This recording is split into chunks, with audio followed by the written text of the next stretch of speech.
नमस्कार जय हिंद। तो कैसे हैं आप? आशा करते हैं आप अच्छे होंगे और आपकी ट्रेडिंग अच्छी चल रही होगी। दोस्तों, इसके पीछे वाले वीडियो में हम ऑप्शन की ग्रीक के बारे में बात कर रहे थे, जहां पर हमने डेल्टा के बारे में सीखा, गामा के बारे में सीखा। दोस्तों, उससे जस्ट आगे हमें थीटा के बारे में, बेगा के बारे में और रो के बारे में सीखना है। तो आइए स्टार्ट करते हैं। दोस्तों, आगे बढ़ने से पहले मैं एक बात आपको बता दे रहा हूँ कि अगर पीछे जो भी आपको समझ में नहीं आया, काम चल जाएगा आपका। बट आपको थीटा समझ में आना चाहिए, क्योंकि थीटा पर आपको स्टार लगा के चलना है। दोस्तों, हम क्या सीख रहे हैं? तो हम सीख रहे हैं ऑप्शन। ऑप्शन में क्या सीख रहे हैं? तो हम ग्रीक के बारे में सीख रहे हैं। किसके बारे में? ग्रीक के बारे में हम लोग सीख रहे हैं। देखिए, तीसरे नंबर पर जो हमें सीखना था, किसके बारे में सीखना था? दोस्तों, हमें सीखना था थीटा के बारे में। इस पर मैं स्टार लगा देता हूँ, क्योंकि ये बहुत ही महत्वपूर्ण है। ठीक है, ये बहुत ही महत्वपूर्ण है। दोस्तों, ये जो थीटा होता है, कैसे काम करता है, मैंने आपको पिछले वीडियो में एक एग्जांपल बताया था। याद है कि नहीं है? वो ग्राहक वाला, दुकान वाला। फिर से मैं थोड़ा सा रिपीट कर देता हूँ एक बार। जैसे मान के चलिए, ये कोई दुकान वाला है, ये कोई दुकान वाला है, और ये कौन सा है? कोई ग्राहक है। इसको जरूरत है, किसकी? मोबाइल फोन की जरूरत है। दुकानदार के पास जाता है, लेकिन दुकानदार बोलता है कि इसका प्राइस कितना है मोबाइल का? तो मोबाइल का प्राइस 20,000 रुपया है। ग्राहक बोलता है कि मुझे 1 महीना बाद लेना है, 1 महीना बाद लेना है। ये दुकानदार कहता है कि ठीक है, 1 महीना बाद ले लीजिएगा, लेकिन एक आपको छोटा सा प्रीमियम पे करना पड़ेगा। प्रीमियम पे करना पड़ेगा, जैसे मान के चलिए 500 रुपये का। मैंने आपको बताया था कि 1 महीना बाद ये जो 500 की वैल्यू है ना, ये खत्म हो जाएगी, मतलब ये जीरो हो जाएगा। आपको 20,000 पे करना पड़ेगा। इस 500 की कोई गिनती नहीं होगी। ये मैंने पिछले वीडियो में बताया था। तो दोस्तों, ये 1 महीने के बाद समाप्त होगा। अगर मैं ये कहूँ कि 1 महीना के अंदर ये चला जाए, तो अगर ये ग्राहक 1 महीने का वेट न करके, ये मान के चलिए 1 हफ्ता के बाद ही चल जाए, 1 वीक के ये बाद ही चल जाए, तो उस कंडीशन में क्या होगा? या 2 दिन पर चला जाए, 4 दिन पर चला जाए, तो क्या ये 500 ये पूरा का पूरा खत्म हो जाएगा? तो ऐसा नहीं है, क्योंकि इसके पीछे कौन काम करता है? इसके पीछे थीटा काम करता है। तो आइए इसको, थीटा को हम डिटेल से समझते हैं। देखिए, जैसे मान के चलिए, मैं आपको समझा देता हूँ यहाँ पर। देखिए, मैं एग्जांपल ले रहा हूँ। जैसे मान के चलिए, ये 500 रुपये का जो प्रीमियम पे कर रहा है ग्राहक, इसको क्या है ना, समाप्त होना है। समाप्त कब होना है? जितने दिन का कॉन्ट्रैक्ट रहेगा। कितने दिन का रहेगा? जैसे जितने दिन का एग्रीमेंट रहेगा उसका। जैसे मान के चलिए 1 महीना का है, तो 1 महीना में ये खत्म हो जाएगा। लेकिन देखिए, मैं आपको बता रहा हूँ, 1 महीने का अगर ये 1 महीना का ये एग्रीमेंट है, तो 1 महीना के अंदर ये क्या हो जाएगा? समाप्त हो जाएगा। लेकिन इससे पहले इसमें क्या क्या एक्टिविटी होती है? तो थीटा क्या होता है ना, कि थीटा डीके होता है। आपने नाम सुना होगा, थीटा डीके। दोस्तों, ये डीके का क्या मतलब है? तो देखिए, इसमें से घटता रहता है। ये लगभग हो गया आपका 400 हो जाएगा, फिर 300 हो जाएगा, समय के हिसाब से। समय के हिसाब से ये घटता रहता है। देखिए, उसके बाद से 200 हो गया, 100 हो गया, 90 हो गया, 80 हो गया, ऐसे घटता जाएगा। 10 हो गया। एक टाइम ऐसा होगा कि इसकी जो वैल्यू है जीरो हो जाएगी। ठीक है, इसकी वैल्यू एक टाइम ऐसा होगा कि ये जीरो हो जाएगा, यानी थीटा डीके हो जाता है। तो ये क्या करता है कि जो हमारा प्रीमियम होता है, उसका डीके करता है। उस प्रीमियम का क्या है ना, उस प्रीमियम को घटाता रहता है। थीटा डीके करता है ये। तो दोस्तों, आशा है आपको थीटा समझ में आ गया होगा। दोस्तों, जो थीटा डीके होता है, या थीटा जो होता है, इसको हम क्या कहते हैं? इसको जो आइसक्रीम होता है ना, देखिए मैं बता रहा हूँ आपको।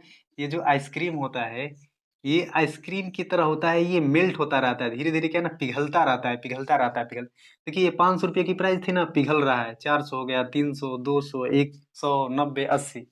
ये क्या है ना, तो ऐसे ही ये पिघलता रहता है। यानी जो हम प्रीमियम सेलेक्ट करते हैं, जैसे मान के चलिए कि 100 रुपये की करते हैं, तो ये क्या है ना, प्रीमियम का डीके करता रहता है, प्रीमियम को घटाता रहता है। ठीक है, इसके पहले हमने डेल्टा के बारे में पढ़ा था और गामा के बारे में पढ़ा था।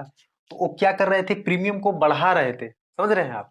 वो प्रीमियम को बढ़ा रहे थे, लेकिन थीटा एक ऐसा है, ग्रीक्स है, ग्रीक्स का ऐसा पार्ट है जो आपके प्रीमियम को कम करता है। समझ रहे हैं? तो ये काम किसका है? थीटा का है। दोस्तों, ये बताइए, जो ये कैलकुलेशन हम कर रहे हैं, इसकी जरूरत है क्या? बिल्कुल भी नहीं है। ये कैलकुलेशन सारा का सारा एक्सचेंज का काम है। ये सारा कैलकुलेशन आपको करके मिलेगा। मैं आपको इतना समझा रहा हूँ कि थीटा का काम क्या है। आपको केवल काम याद रखना है। ये सारा कैलकुलेशन आपको एक्सचेंज में, ऑप्शन चेन में बिल्कुल मिल जाएगा कि इस स्ट्राइक प्राइस का इतना प्रीमियम है, इतना उसका थीटा डीके हो रहा है, इतना उसका डेल्टा है। सब कुछ आपको दिख जाएगा। आपको बस ये समझना है कि थीटा काम क्या करता है। तो शायद आप समझ गए होंगे कि थीटा जो हमारा प्रीमियम होता है, उसका डीके करता है। तो दोस्तों, इसके आगे हम समझते हैं अब बेगा के बारे में, कि बेगा क्या काम है, बेगा कैसे काम करता है, इसके बारे में सीखते हैं। तो आइए देखते हैं। दोस्तों मैं इसको मिटा लेता हूँ, उसके बाद से आपको बताता हूँ बेगा के बारे में। देखिए मैं आपको बेगा के बारे में बताता हूँ। दोस्तों हमें चौथे नंबर पर सीखना था किसके बारे में? तो हमें सीखना था बेगा के बारे में। हमें सीखना था बेगा के बारे में। दोस्तों ये बेगा कैसे काम करता है इसके बारे में अगर हम बात करें, तो देखिए बेगा का भी बहुत सिंपल फंडा है बेगा का समझना। देखिए बेगा जो होता है ना, ये वोलिटी को दर्शाता है। देखिए ये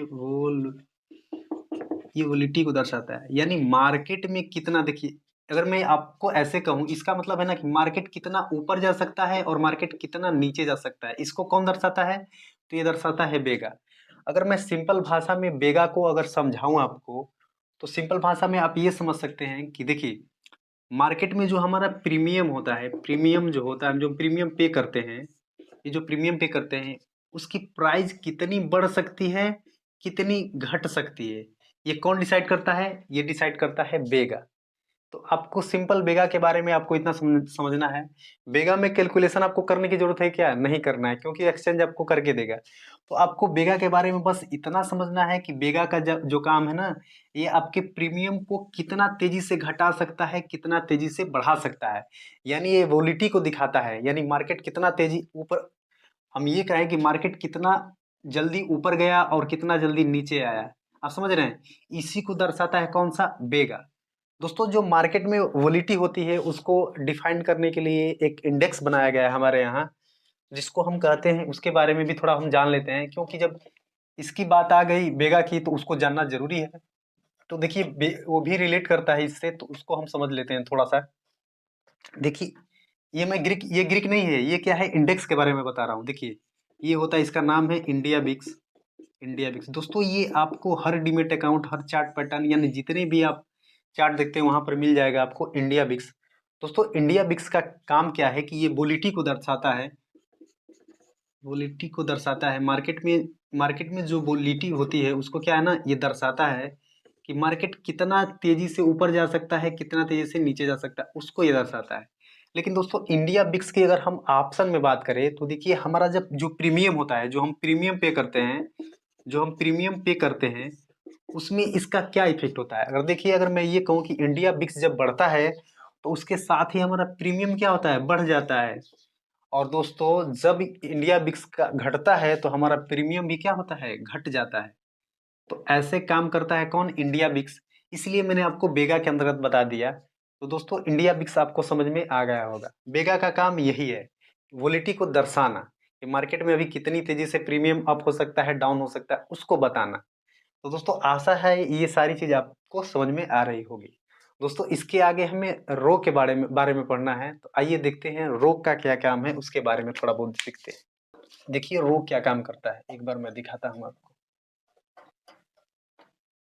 देखिए रो बहुत ही महत्वपूर्ण नहीं है, क्योंकि इसका काम ही वैसा है, तो हमें सीखने का पार्ट है तो हम सीख लेते हैं।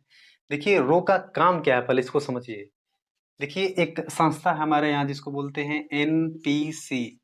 ये क्या करती है ना, ये जो हमारा इंटरेस्ट रेट होता है, जैसे मान के चलिए सेविंग अकाउंट का होता है या पीएफ का होता है, तो ये साल भर 6 महीना या लंबे टाइम में क्या करती है ना, जारी करती है, एक रिपोर्ट जारी करती है। क्या करती है? ये रिपोर्ट जारी करती है कि हमारा जो इंटरेस्ट रेट रहेगा, रिपोर्ट जारी करती है कि वो कितना रहेगा। कभी कभी 7%, कभी 8%, कभी 9%, ऐसे ये जारी करती रहती है। ठीक है, तो इससे हमारे ऑप्शन में भी कुछ बदलाव होते हैं। देखिए जब इंटरेस्ट रेट है, ये ब्याज की दर है, यहाँ पर मैं लिख दे रहा हूँ, हिंदी में अगर कहा जाए तो ये क्या है? ब्याज की दर है। ये ब्याज की दर ये डिसाइड करती है एनपीसीआई। जब एनपीसीआई ब्याज की दर करती है, ब्याज की दर डिसाइड करती है कि इस फाइनेंशियल ईयर का ब्याज दर क्या रहेगा, तो जब हमारा ब्याज दर बढ़ता है, यानी जब बढ़ता है, तो उस कंडीशन में क्या है ना कि हमारा जो प्रीमियम है वो भी बढ़ता है। कैसे बढ़ता है? जैसे देखिए मैं आपको कॉल और पुट के बारे में बताया था। किसके बारे में बताया था? कॉल के बारे में बताया था, और आपको पुट के बारे में बताया था, पुट के बारे में बताया था। दोस्तों ये सिंपल लॉजिक है। जब क्या है ना, जब हमारा ब्याज दर बढ़ता है तो कॉल की प्रीमियम क्या होती है? बढ़ जाती है। और जब देखिए अब जब हमारा ब्याज दर बढ़ता है तो कॉल की प्रीमियम बढ़ गई। लेकिन अगर ब्याज दर घटता है, देखिए सिंपल सी बात मैं आपको बता रहा हूँ। देखिए क्या है ना कि अगर ब्याज दर एनपीसीआई के हिसाब से बढ़ता है तो कॉल हमारा बढ़ जाएगा और पुट अपना घट जाएगा। लेकिन इसके अपोजिट बात करें कि अगर ब्याज दर घट जाती है तो क्या होगा, तो कॉल अपना क्या होगा, कॉल घटने लगेगा और पुट अपना बढ़ने लगेगा, पुट अपना बढ़ने लगेगा। ये सिंपल लॉजिक है, आप इसको समझ रहे हैं। ये दोनों एक दूसरे के अपोजिट होता है, यानी ब्याज दर जब बढ़ता है तो कॉल बढ़ता है, पुट घटता है। जब ब्याज दर घटता है तो कॉल घटता है और पुट बढ़ता है, सिंपल सा है बिल्कुल। तो ये होता है अपना रो होता है जो ऐसे काम करता है। दोस्तों हमने ग्रीक के बारे में सब कुछ सीख लिया, यानी डेल्टा के बारे में सीख लिया, गामा के बारे में सीख लिया, थीटा के बारे में सीख लिया, बेगा के बारे में सीख लिया और रो के बारे में सीख लिया। दोस्तों अगर ये सब कुछ आपको समझ में आ रहा होगा तो आप हमें ज़रूर बताइएगा। अगर फिर भी नहीं समझ में आ रहा है तो आप कमेंट करिएगा। ये क्या है ना, जब मैं आपको ऑप्शन चेन बताऊंगा तो इन जितना भी मैं आपको फैक्टर बता रहा हूँ वहां पर सबको मैं दिखाऊंगा कि देखिए हमने इसके बारे में पढ़ा है, ये कैसे काम कर रहा है। मैंने रो के बारे में बताया था आपको आपको अच्छा ये बताइए, रो कम इफेक्टिव क्यों इसको मतलब बोला कि मतलब इसे थोड़ा कम इफेक्टिव है, मतलब बाकी की तुलना में थोड़ा कम काम करता है। क्योंकि जो एनपीसी है ये क्या है ना, ये रिपोर्ट काफी टाइम के बाद जारी करती है, यानी ये डेली का तो काम नहीं है इनका। तो इस वजह से इस पर इफेक्ट बहुत मार्केट पे कम पड़ता है, आप समझ रहे हैं ना। तो इस चीज के लिए थोड़ा ये कम मतलब अपने लिए महत्वपूर्ण है। बाकी सब आपको अच्छे से देखना है, डेल्टा के बारे में, गामा बीटा उनके बारे में देखना है।